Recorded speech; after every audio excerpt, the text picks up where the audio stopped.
Okay, let's talk about the Buzzwordathon. Apologies if you can hear the grass being cut across the street, but they've been cutting their grass for like 2 hours and I can't keep waiting for them to finish. I've done the Buzzwordathon for about 3, maybe 4 years now, ever since it was changed to being a yearly challenge instead of just 1 week out of the year or 2 weeks out of the year. And I really enjoy it because it does help me kind of specifically try to tackle parts of my massive TBR. I am embarrassed. 2 years ago, I pulled out a lot of books and did not read all of them at all.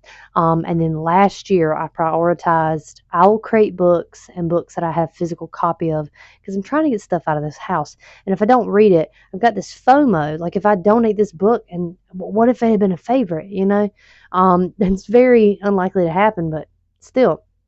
So these are the books for the Buzzwordathon. I'm going to try to explain which each month is and then show you the one, possibly two options I have for each of them.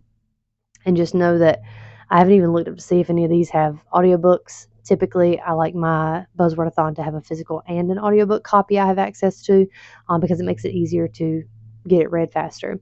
So anyway, let's start with January. January's prompt is there, or there, which as an English teacher, I kind of enjoy. And the option I chose for this is There Goes the Neighborhood.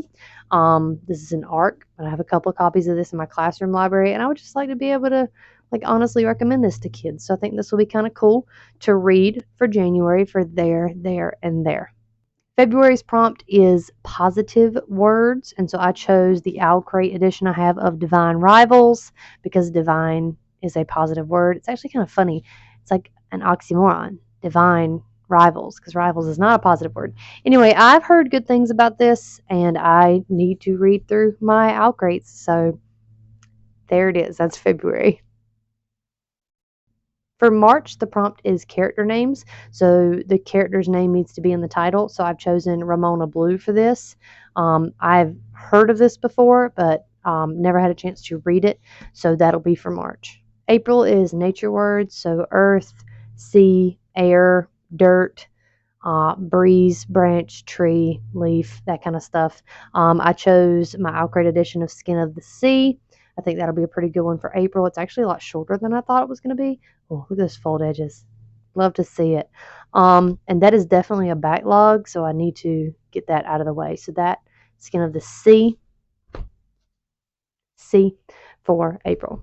May is the word every. Everybody, everything, everywhere, just every, somewhere in the title. So I chose Little Fires Everywhere. This has been on my TBR for a long time. I really enjoyed her other book. I think I read about 2 years ago, like literary fiction with a little bit of thriller elements to it. Was pretty good.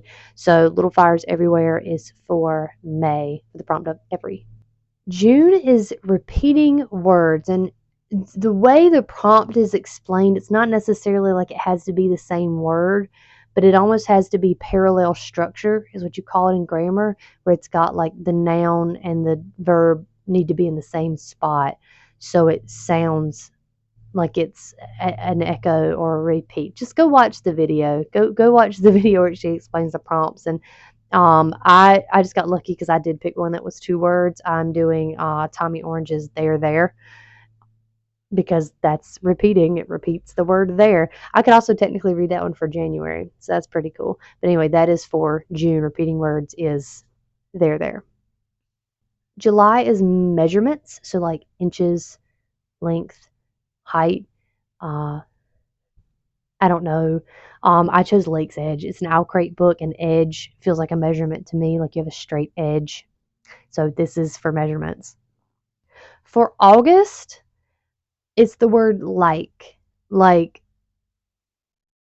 somewhere in the sentence of the title, it needs to be the word like.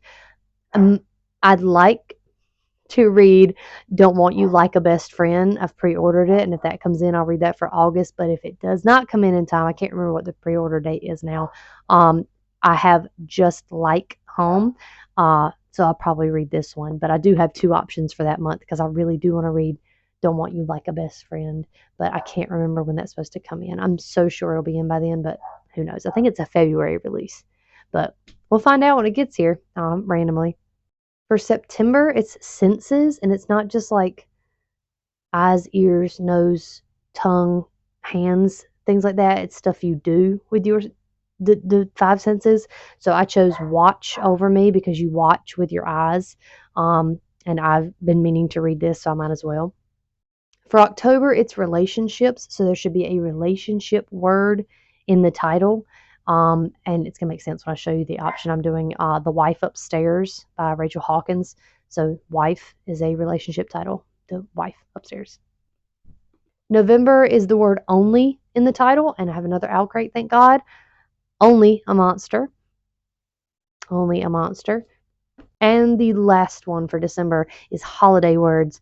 And it can be Christmassy if you want it to be, but it can also be for other holidays, or it can be things that you associate with that holiday, which is what I'm doing because I'm going to read winter wood because the winter solstice is in December, which is actually, not to spoil it or anything, but I'm filming this on winter solstice, the 21st. So those are my options and hypothetical TBR for the Buzzwordathon. I did pretty good last year about the books I picked were the books I read, with a couple of extras that I didn't get to and a couple that I had to change last minute because I knew I was going to run out of time. But I think I also did a good job of picking plenty of my owl crates to read through and picking some options that are a little bit shorter because, I got to be realistic. Sometimes I don't have time to read. Anyway, hopefully I'll get through all these. I'm excited. Some of them I've been meaning to read for a while. So thank you, Buzzwordathon, for giving me the option to read that. What are you reading for the Buzzwordathon? Maybe you have an option for some of these that I didn't even think about. I have to go to Storygraph and let them tell me because otherwise I do not know how to find it in these shelves. So anyway, let me know what you're reading. If you're participating in Buzzwordathon, if you're not, highly recommend it. It's a really fun thing to participate in and knock out at least 12 books off your TBR. Okay, that's it. They finally stopped cutting grass. Bye.